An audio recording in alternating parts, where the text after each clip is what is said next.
Reading law is the method by which persons in common law countries, particularly the United States, entered the legal profession before the advent of law schools.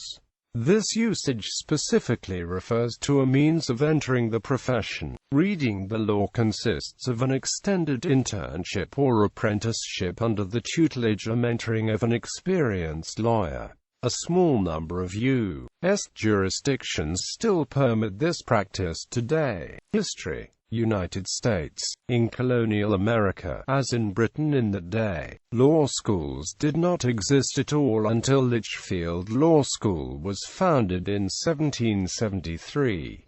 Within a few years following the American Revolution, some universities such as the College of William and Mary and the University of Pennsylvania established a chair in law. However, the holder of this position would be the sole purveyor of legal education for the institution, and would give lectures designed to supplement, rather than replace, an apprenticeship. Even as a handful of law schools were established, they remained uncommon in the United States until the late 19th century. Most people who entered the legal profession did so through an apprenticeship which incorporated a period of study under the supervision of an experienced attorney. This usually encompassed the reading of the works considered at the time to be the most authoritative on the law, such as Edward Coke's Institutes of the Laws of England, William Blackstone's Commentaries on the Laws of England, and similar texts. The scholastic independence of the law student is evident from the following advice of Abraham Lincoln to a young man in 1855: "If you are absolutely determined to make a lawyer of yourself, the thing is more than half done already.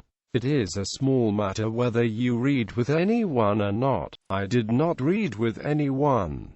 Get the books and read and study them in their every feature, and that is the main thing. It is no consequence to be in a large town while you are reading.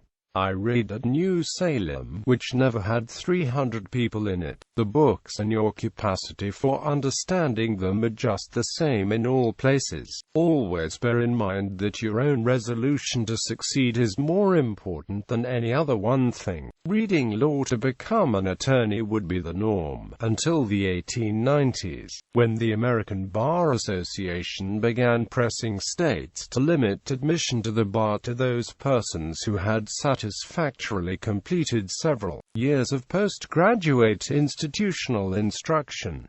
In 1941, James A. Burns became the last justice appointed to the Supreme Court of the United States who had never attended college or law school, and he was the penultimate appointee who had been admitted to practice by reading law. Burns was followed by Robert H. Jackson, who was commissioned just 3 days later, and had also been admitted to the practice of law by reading, although he had attended a law school for less than 1 year. Canada. Unlike the U.S. counterparts, early lawyers of Canada did get some legal training, but not within a higher institution like a school. Following English tradition, early Canadian lawyers trained by learning law through another lawyer. To practice fully, these legal students are required to pass a bar exam and be admitted to the bar. Learning law was also used in Ontario to train lawyers until 1949. People training to become lawyers need not attend school, but they were asked to apprentice or article with a practicing lawyer. Changes in the late 1940s ended the practice. In Quebec, civil law required formal education, and in Nova Scotia, lawyers were trained by attending university. Modern practice. A small number of jurisdictions still permit this. In the states of California, Maine, Vermont, Virginia, and Washington, an applicant who has not attended law school may take the bar exam after reading law under a judge or practicing attorney for an extended period of time. The required time varies. Exact rules vary as well. For example, Virginia doesn't allow the reader to be gainfully employed by the tutoring lawyer, while Washington requires just that. The state of New York requires that applicants who are reading law must have at least 1 year of law school study, and Maine requires applicants to have completed at least 2/3 of a law degree. Such persons are sometimes called country lawyers or county seat lawyers. In 2013, 60 people became lawyers this way as opposed to 84,000 via law schools.